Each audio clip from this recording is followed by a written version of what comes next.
person drinking tea over there. Isn't that Yelan? Oh, looks like she's having some kind of tea party with friends. We're just in time.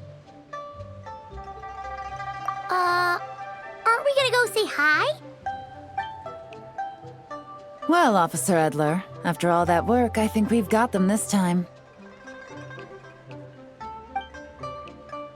Might take a few days to wrap up things in the field. In the meantime, I think you've earned yourself a break. Much appreciated, Miss Yelan. This case really took it out of me. 13 strongholds. One thieving weasel after another. We rounded up so many people, you almost start to hope a few were innocent, just to balance it out. I'm just glad we finally took down these crooks. Anyway, I'm gonna drop in on that old classmate of mine in Chaoying Village and reminisce about old times. Don't forget to take some tea and dim sum back to your friends at the Maison Gardiennage.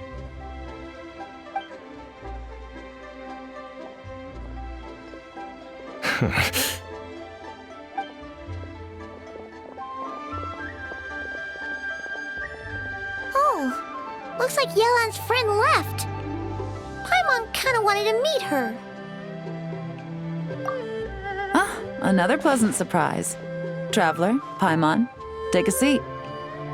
Excuse me, a pot of your finest Yunlai white tea if you would, and 2 more place settings. Now, judging by that expression, I assume you came over to ask about the 2 spies that were just watching us. Ah! Spies? What spies? There were spies around here just now? Oh, more than that, I'm sure. I bet they already sent someone to tail Officer Edler. Anything to foil our operation. Oh, so you're tracking down some criminals? They've got some nerve spying on you like that. Pretty bold if you ask Paimon. Well, those tend to be the kinds of cases that cross my desk. If I could leave it to someone else, I would. I could have been on vacation right now.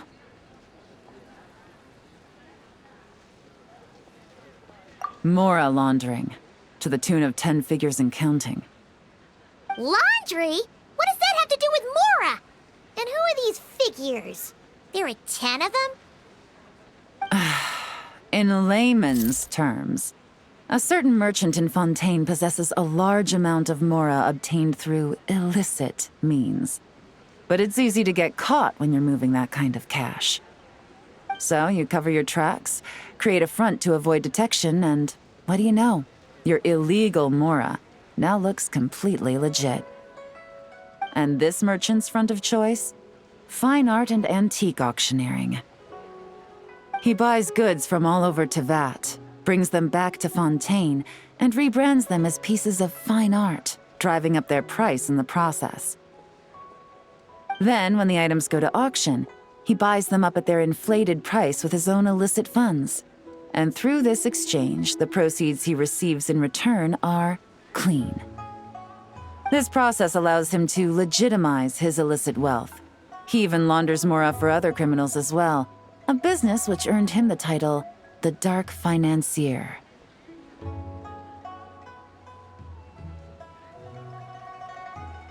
That's to be expected, I suppose. In Chenyu Vale, you can get your hands on exquisite antiques without breaking the bank. Tea sets, porcelain, jade, statues, all easily marketed as pieces of fine art. Liyue goods being used in illicit underground schemes poses a real threat to our trade standing in the long run. So, instead of getting to enjoy my long-awaited vacation in Fontaine, it's back to work for me. Okay, Paimon thinks she gets it now. It's like moving Mora from one hand to the other. In other words, just disguising where it originally came from. But if you know what this merchant is up to, shouldn't it be pretty easy to catch him? You go to the auction, wait for him to appear, then nab him right as he goes to purchase his expensive piece of Liyue art. Not a bad plan, Paimon. But there are too many loose ends. If you were the mastermind behind this whole scheme, would you really expose yourself as the face of the operation? want to be seen doing the dirty work. You'd send someone else instead. Like, if Paimon was the bad guy, she'd send the Traveler. No, wait! Even if Paimon turned bad, the Traveler would never. Paimon would need, like, a group of minions or something. Oh. Oh! Paimon gets it now. Even if you track down the goods, if this dark financier guy isn't the one doing the buying at the auction, you won't catch him. It's not just a matter of who's at the auction.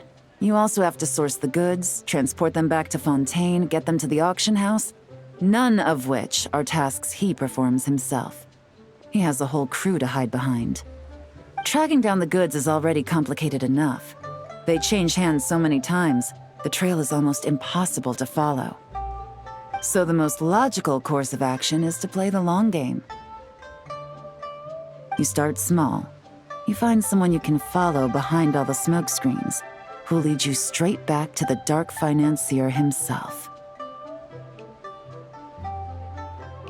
Well, wait! So you were just pretending? And to think, Paimon thought all that stuff about wrapping up the case and taking a break was actually true! Right you are, Traveler. Working with the Millilith and Officer Edler, we managed to launch attacks on all of the Dark Financier's strongholds, which allowed us to nab most of his crew. Those spies just now were his most important agents, the two people he trusts to have direct contact with him. The first is Corday, a senior member of the Fontaine Antique Association, in charge of auctioning off the goods. And the other is Dodamani, a ship owner from Sumeru and longtime cargo transporter. They're under pressure to salvage the situation, so we let them slip through the cracks on purpose. The goal is to make them think that, by some stroke of luck, they're in the clear and have room to act. They think keeping tabs on Officer Edler will allow them to operate under her radar and get whatever remains of their goods out of Liyue. But little do they know, while their attention's fixed on her, I'll be secretly gathering the intel that's gonna bring them crashing down. So, interested in coming along for the ride? I'm curious how you take to this line of work. Could be some potential there. Yeah, we kind of stumbled into this whole thing, but now we're a part of it too. Let's do it! For Yelan, for the people of Chenyavale, and for, the Liyue business world! I admire your selflessness, Traveler and Paimon. Let me be the one to look out for your self-interests, then. Namely, your payment. How about we do this the Fontainian way? You'll get exactly what a top agent receives for a dangerous field mission. Getting started is always the hardest part, but luckily, I have a lead. The Dark Financier's crew is even more on guard than usual, so our best bet is to do some counter-surveillance to get on the right track. And I think I know just the place to start. Let's head northeast and see if I'm right.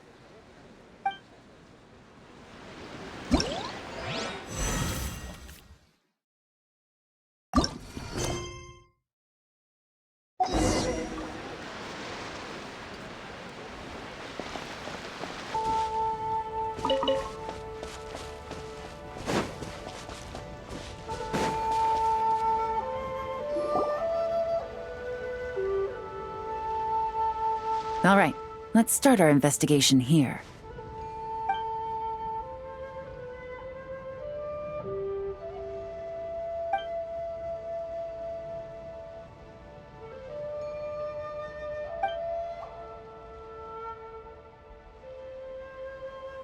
So, we can all agree this is just a normal stretch of wilderness, right?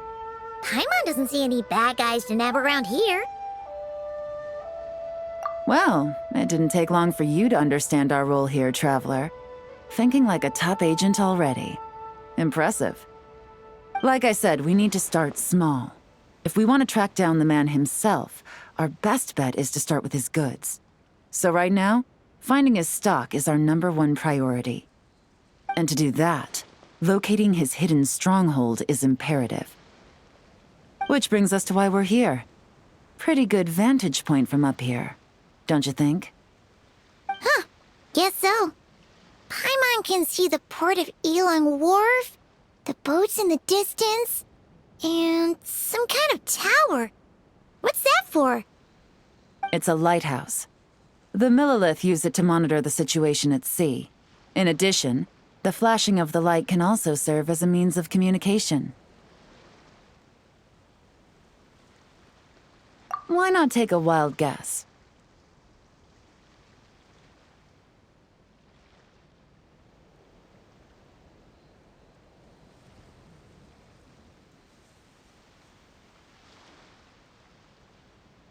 See? Your intuition is spot on. The Millilith maintain an impeccable level of security in Shenyu Vale through consistent patrolling. This location offers a perfect vantage point to observe their lighthouse signals and deduce their patterns of behavior, which is a huge help if you need to move goods under the radar. So we should be able to find traces of the Dark Financier's scouts in this area. Oh, okay. Paimon doesn't quite follow, but she'll take your word for it. It's simple. Just take this forensic imaging device and investigate the surrounding area. As long as we're meticulous, I'm positive we'll find something.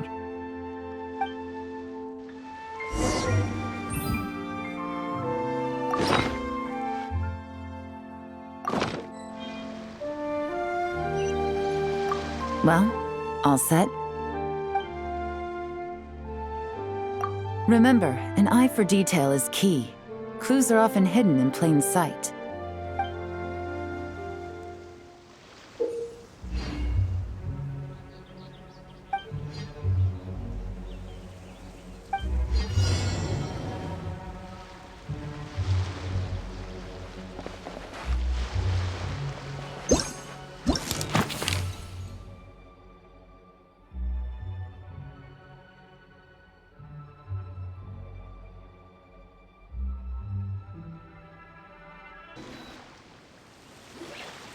Some good finds. Whatever door this key opens could be critical to the investigation. And this carrier pigeon tube contains several coded messages. So there really is evidence around here. It's like these guys aren't even afraid of getting caught. What if the Millilith noticed them spying and decided to investigate? These objects suggest the Dark Financier's scouts were likely disguised as fishermen. People like that are trained not to crack under pressure. All they'd need to do is come up with a believable excuse, like needing a place to rest. The Millilith can't investigate or apprehend a civilian without probable cause. Paimon can just see their smug faces getting away with something like that. Not to mention, the traces on these objects are fresh, which means the scout here is still active and wasn't among those caught by Officer Edler. So we need to stay vigilant. We can't let them know we're still on their tail.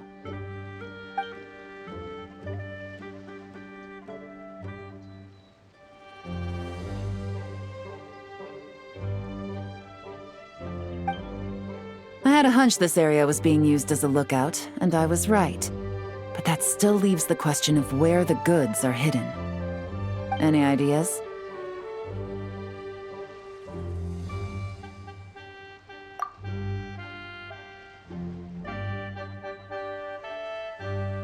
Spot on again, Traveler. Looks like you don't need anyone to hold your hand when it comes to deductive reasoning. Given a carrier pigeon's speed, the two locations should be close enough to deliver messages quickly. That means the base we're looking for should be within a certain radius. Ruling out areas within line of sight of the lighthouse, as well as places with a lot of foot traffic. That just leaves the shallows to the north of Mount Mingyuan? That certainly sounds plausible. You have the cover of the mountains, and the advantage of hiding right under the authorities' noses. Well, our next destination is decided then. Let's go.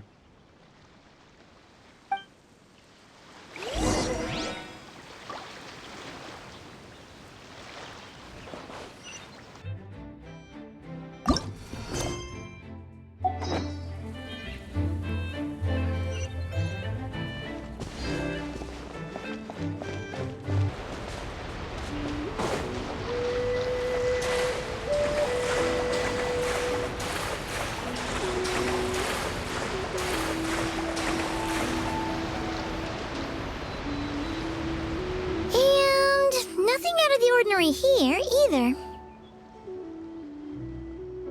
That's right. No detail is too small to investigate. I believe in you.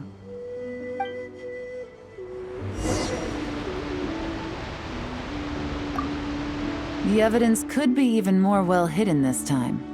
All set? All right. I know you have an eye for detail, so use it to your advantage. You've got this.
Definitely wasn't easy to find.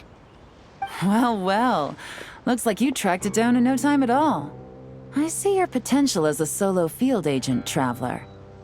Now, time to test out the key we found earlier. Let's see what surprises could be in store. This isn't their home turf, so I doubt they had time to set more traps. Should make our lives easier. I'll take it from here. The last thing we want is to leave traces behind in there. Caution is the name of the game. You two keep a lookout. Make sure no one barges in while I'm in there. You got it! This is a first for us, but the Traveler can do anything. She's got your back! Good point. Yelan doesn't make mistakes like that.